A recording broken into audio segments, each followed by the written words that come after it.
I'm Sam Hollis. Welcome to my video on SEO. So I'm going to give you some hints and tips as to how to get your website moved up the Google ranking. These are things you can do yourself with your own website. That will help your business. The more visitors the higher you get up that Google ranking, the more visitors you get to your website. And that should lead to more leads and more business. So let's jump right in with the different things you can do to improve the SEO of your website.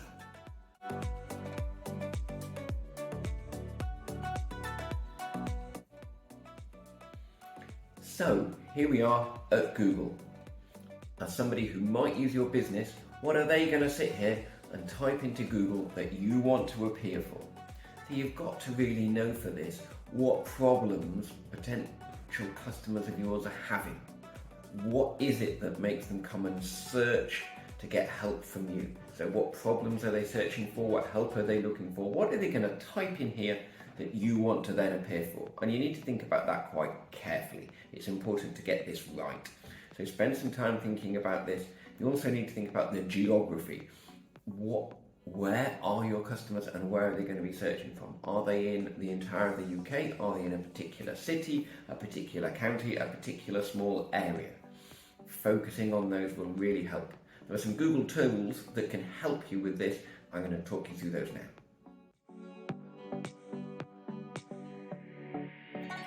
The most useful Google tool for searching out your keywords is Google Keyword Planner. They've embedded this within Google Ads, so you have to set up an ads account. That's free. You do have to put your card details in, but there's actually nothing to pay. To get to the Keyword Planner, this is a Google Ad account. You go to Tools and Settings, Planning, and Keyword Planner. Once you're there, you can discover new keywords or get search volumes and forecasts. The Discover New Words is helping you find alternatives to keywords you've thought of, so that's a good place to use. But also you can use this Get Search Volumes and Forecasts to find out how many people are searching for the terms you want to be found for. I've got some example terms here linked to accountants, annual accounts, help with my accounts, local accountant, things like that. So you type the words in here and get started. Google will then provide us with, for each keyword, how many times that is searched for a month. And then we get things like how much it's changed and the competition. We can also change the location. It's often worth not going for the United Kingdom, that's a big area, but going for somewhere specific. I'm going to put in the East Riding of Yorkshire. We can then see how many times these terms are searched for every month in this area and the competition. So it's getting a balance between a term that is searched for enough, so you'll get enough visitors, but doesn't have too much competition. So let's have a look here. So an accountant near me gets 1 to 1,000 searches and the competition is medium. And it's had a big change this year. Annual accounts, you can see, has a much lower search volume and has had a big drop in the last 3 months, which isn't surprising as I'm recording this not long after April when the tax year ends. So this is a really helpful tool to help you refine the keywords that you want to use in your SEO.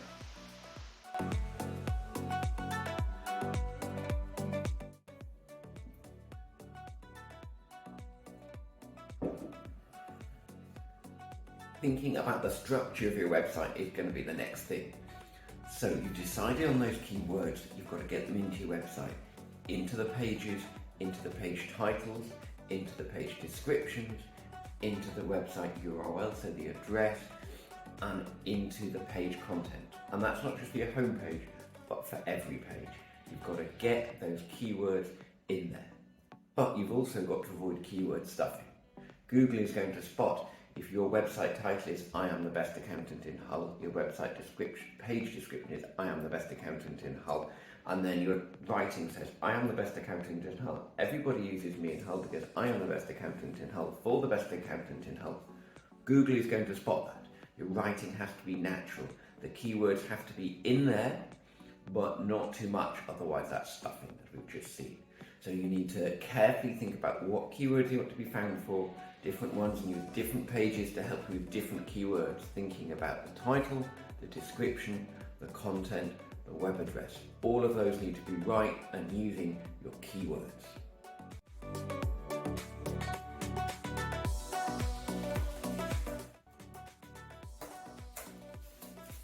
Blogging is a great way to help with SEO.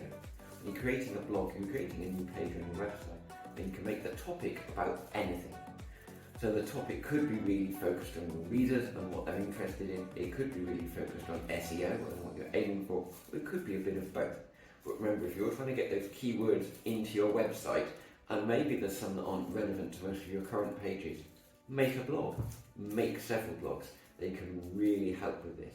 So for example, if I opened up an artisan bakery in Watford and I'm thinking, how can I get help to get found on Google, maybe I could write a blog post about the history of baking bread and bakeries in Watford.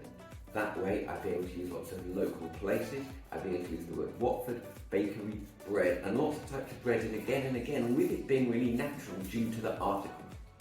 So you can think about how you could use blogging to really promote those keywords on your website.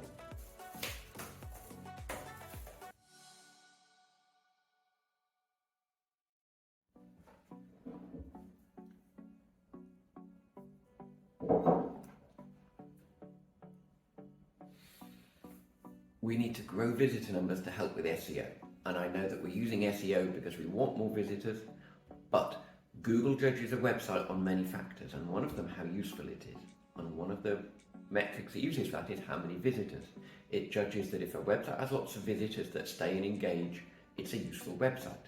Therefore, it's a useful metric. So you need to drive visitors, engaged visitors to your website, they're going to stay and engage with your website. How are you going to do that? Social media is a great tool for this, especially if you've got engaging content for your visitors, such as blogs that we were talking about just a moment ago. So social media is one of a key tool for this. Email marketing is also great, getting your blogs, getting your website direct into the inbox of your followers so they can see, unclick, unfollow and visit. If you want a quick way to grow lots of leads and have some cash available, Google Ads in the short term can really boost the numbers on your website, and that can be a really great way to kickstart those website visitors.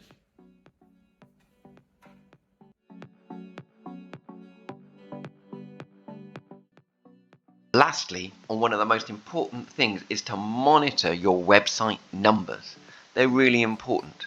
That will give you the key to if the SEO work you're doing is working. So, what tool to use? As you can see, I recommend Google Analytics. It's free, it's really easy to set up on your website, and it can give you loads of detailed information. The key is to do the SEO work, think about what you want to achieve, and check it is achieving that on a regular basis using your analytics. SEO work is not quick. Don't expect results in a week. But if the month after month your visitor numbers are not growing, your visits from Google search is not changing, then perhaps you need to change tack with your SEO.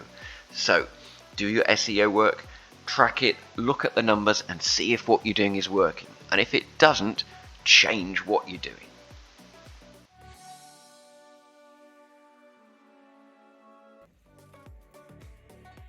Cheers. Okay, thanks. Bye.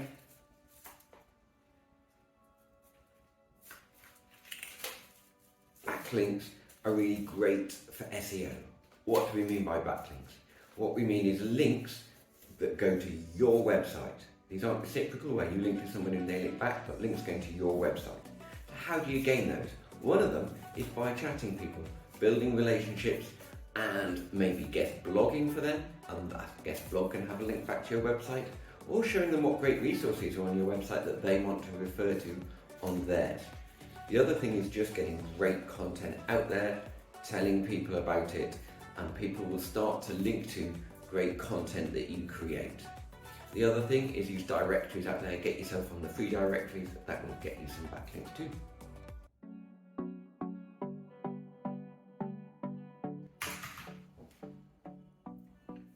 So that's everything we've got for SEO for beginners. I hope that's helpful. So remember, you need to apply that consistently. Let's go through what we've talked about. We talked about keyword planning. That's got to come first. Unless you know the terms you want to be found for, the whole thing is a waste of time. Use those Google term tools like Google Ads to refine the keywords once you've done some thoughts yourself. Next is your website structure. Make sure your pages, your titles, all of those things have the relevant keywords in. Next, think about blogging. What blogs can you do not only for great keywords and SEO, but also with engaging content to get your visitors into your website? Then you've got to increase those visitor numbers using those engaging blogs, using social media, using email marketing, possibly using Google Ads. The visitor numbers need to be there for Google to realize that your website is a great website. Backlinks are also vital. Linking from high quality websites to your website is another way that Google thinks that your website is valuable. And lastly, monitor your progress. Use the analytics, see what difference your SEO work is making to your website, and if it's not the changes you want, change tactic. Think about what you're doing. If you keep doing the same thing and don't get the results, it's not going to improve. I hope that helps you get your website further up that Google ranking.